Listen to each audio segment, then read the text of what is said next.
How to eat healthy when you're busy. So this is a universal problem. We are all too busy. Our schedules are way too packed. We're trying to cram too many things into 24 hours and we don't have the time to be doing all the things we want, plus healthy eating. So today I'm gonna give you some tips on how you can eat healthy and create healthy eating habits even if you're very busy. So the first and maybe most obvious thing to do when you're busy but want to eat healthy is you have to plan ahead. The way I see it, there are 3 ways that you can do this. Number 1, you can plan your meals. Number 2, you can prep your meals. And number 3, you can cook enough that you have leftovers. I'm gonna get into each one a little bit more specifically. Planning your meals is the one that requires the least amount of effort up front, but also that will give you like the least amount of results. But it can still be a good way to alleviate some of the load, like the mental load that you have every day if you're trying to think of what you're gonna eat, like if you have the ingredients. So at least make sure that you take a time like during the weekend or like whichever day works for you, where you sit down and write down the meals that you are going to be having throughout the week and make sure that you have like the right ingredients for these meals. If you don't, then like go grocery shopping to get these ingredients, and then just have your day set like that. So when you get home from work or whatever, you can just like look at the meal that you've planned and get out the ingredients and cook it. Like you still have to cook it, but at least it removes like decision fatigue, all of that from like actually figuring out what you have to do. The second thing you can do is actually prep your meals. So you go the extra mile with this and you actually take a day during the week where you're gonna like prep all of your meals out so that when you get home you can just like grab your meal and have it and like eat it. And this is great, but you do need to find that initial time to like get all of your meals done. But if you compare it to the time that you would be spending to make each individual meal every day, that time is going to be like greatly reduced, of course.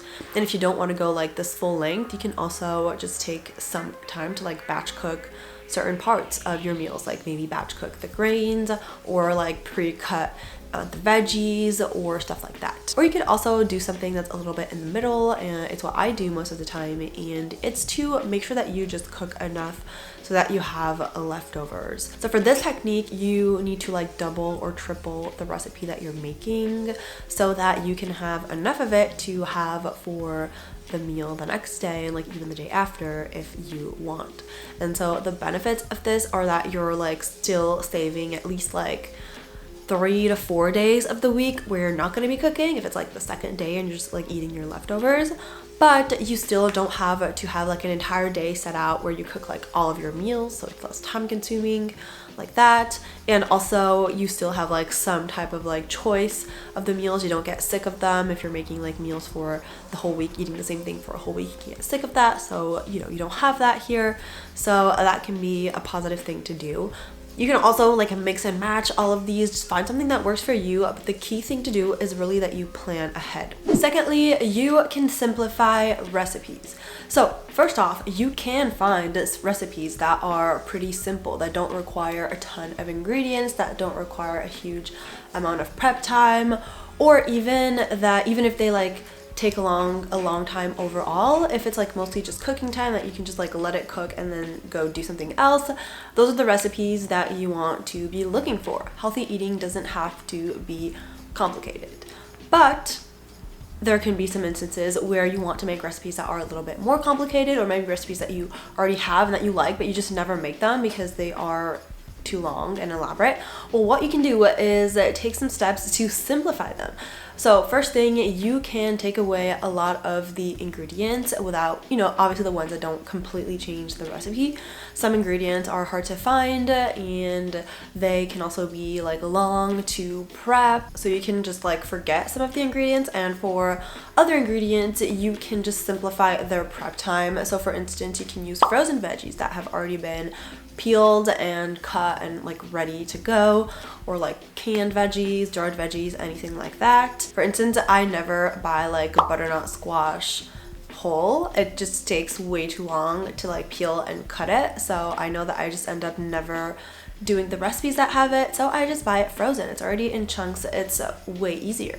Another thing that you can do is you don't have to do every single part of the recipe homemade. So when I'm making quiches or pizza or pie or stuff like that, I always get like pre-made dough because making the dough is like the longest part. So is it better if you make every single thing homemade? Well, yeah, but you need to look at your actual alternative here.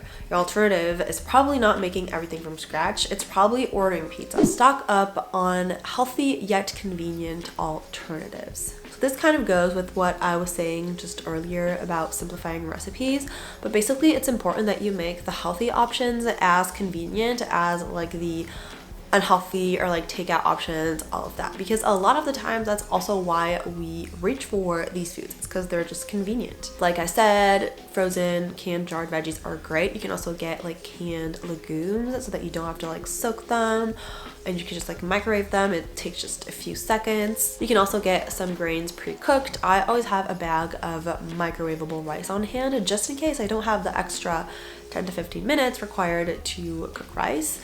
And you can also get like fresh pasta, which is going to cook in much fewer time than regular pasta. Another option that I like to have is to have like a bunch of raw vegetables available, like cherry tomatoes or like baby carrots or radishes, or like pre-cut little like cauliflower heads, and also like a bunch of fruit and nuts, so that I just have these things on hand and I can use them to kind of add a little bit of nutrition to a meal. If I'm having like a quick meal on the go, I can add some of the raw veggies, some fruit, maybe some nuts, and make it instantly a healthier, more balanced meal without taking any time. And then having things like bread and tortilla wraps, things like that, so you can make like quick sandwiches, quick wraps.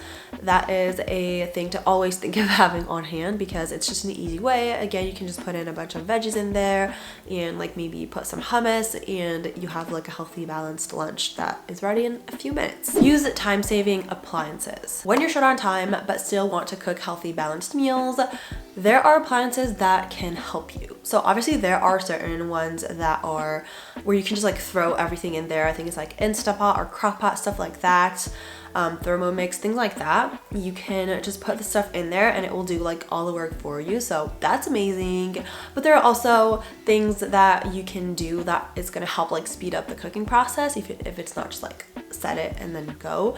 For instance, like an air fryer, that's what I have, and I am able to cook a lot of things there. So first of all, just things that I would like usually fry. It's like healthier obviously to do it in the air fryer because there is like less oil, and that's like a first positive thing to it. But also I like to use the air fryer to cook a bunch of stuff that I can cook in the oven, but I would rather cook it in the air fryer because I can just like, there are smart settings, I just set it and then I forget it, and then it keeps it warm, it warms it up for me and does all of that, and I don't have to be stressing that I'm gonna burn my house down like I do with the oven. Blenders are also great to make like on-the-go smoothies. You can just put a bunch of ingredients in there and it's an easy way to get a bunch of healthy nutrients, and you can use blenders for soups as well. And my personal favorite time-saving appliance that I'm sure that all of you have in your house but you don't use it to its like full capacity is a microwave. Microwaves don't have to be used just for reheating. You can use it to like steam veggies, to cook certain grains. Obviously there are microwavable meals that are easy to cook. You can also use it to like poach eggs, to make mug cakes. Like there are a lot of things that you can do with a microwave that is totally safe to do. Like I don't know why there's this thing that people think that microwaves aren't safe for your food. It's totally safe, and the only thing you need to be careful with is like wearing heat protectant gloves when you take it out, like mittens when you take it out, when you take like the microwavable stuff out of the microwave, because you can burn yourself. So I suggest that you check out microwave recipes, and I'm sure that you'll be surprised with what you can actually do. Another thing that you can do when you feel like you don't have enough hours in the day to get all your stuff done and also cooking is to multitask. You can group your cooking with something else. So maybe you can use that time to also call someone or to like catch up on your favorite TV show, and that also works if you like don't like cooking. It makes it nicer.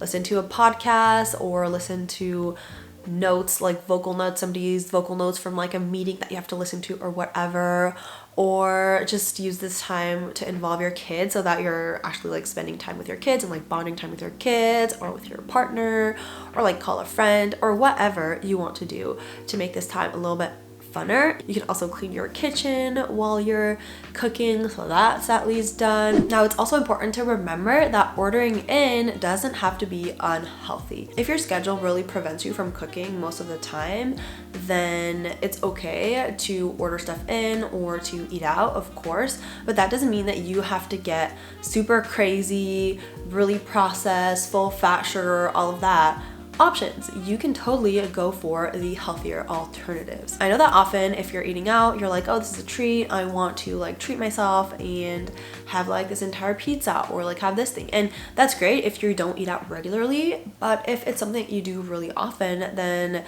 you should really try to make like more balanced and healthier choices with that. So for instance, I used to always have like pasta and like chocolate cake every time I went out because I was like, oh, I need to treat myself. But after a while of like starting to go out more regularly, I was like, you know what? I actually want to take this opportunity to try these steamed vegetables that are cooked in a way that I wouldn't necessarily cook them, or to try this new grain that I never eat myself. You can see it as an opportunity to try different foods and also as a way to have a balanced meal without you having to do the work. And that's how you can make eating out healthier. And finally, remember that you also have to make healthy eating a priority. We're all busy. We all have stuff to do in our schedules. And if you're always putting like healthy eating on the bottom of your to-do list, of course, you're not gonna make healthy meals. But if you prioritize it, then you will get it done. It's just a question of habit. I'm sure that you spend like hours on social media when you could be cooking. I mean, no, not judging. I do that too, but it's just to say that you also have to like look yourself in the eye and be like, am I really prioritizing this the way that I should? But again, no judgment. Hopefully these tips can still help you if you're not able to prioritize like that, but this is just something to keep in mind, of course. That's it for this video. Thank you so much for watching. If you enjoyed it, don't forget to like it and subscribe, and see you on my next one. Bye.